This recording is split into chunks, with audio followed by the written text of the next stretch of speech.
सभी दोस्तों का स्वागत है। तो दोस्तों, आज की कहानी है ऐसे जंगल की जहां सूखा पड़ गया था। तो आइए शुरू करते हैं। गर्मियों के दिन थे। बच्चों को स्कूलों में गर्मियों की छुट्टियां पड़ रही थी।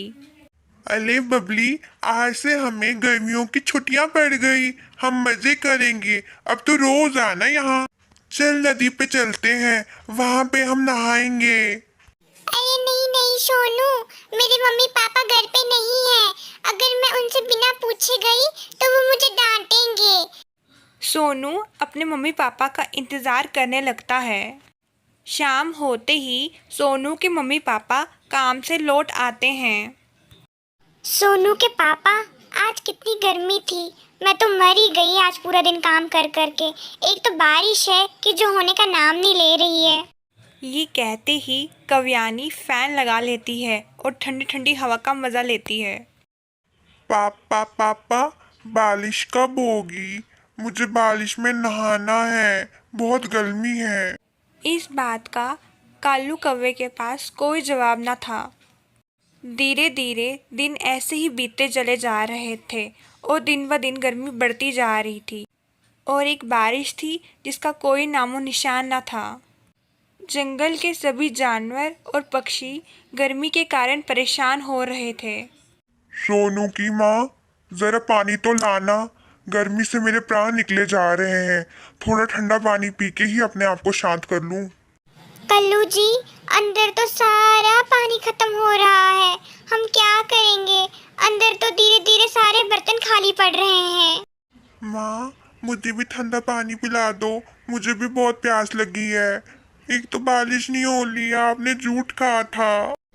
अरे बेटा, आप तो अच्छे बच्चे हो, आप क्यों रो रहे हो? भगवान जी जल्दी ही बारिश भेज देंगे, आप टेंशन ना लो। आप जाओ, तब तक बबली के साथ खेल के आओ। कल्लू जी, मुझे तो कुछ समझ नहीं आ रहा। अभी तो मैंने सोनू से झूठ कह दिया है, लेकिन कब तक हम उससे ये बात छिपाएंगे कि अंदर पानी खत्म हो गया है?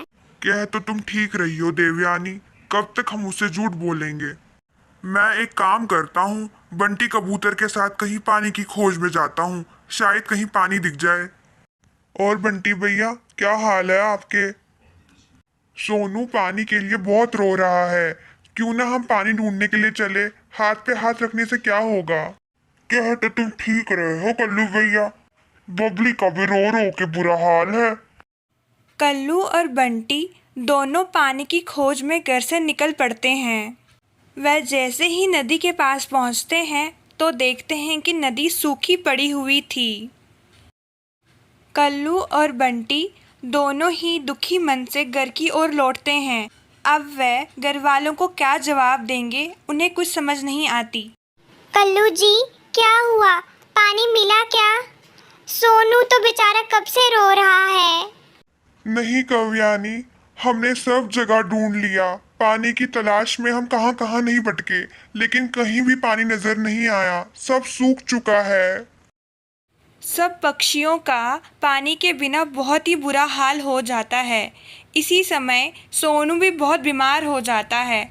कल्लू और कवि का रो रो के बुरा हाल हो जाता है, लेकिन सोनू अब उठ नहीं पाता।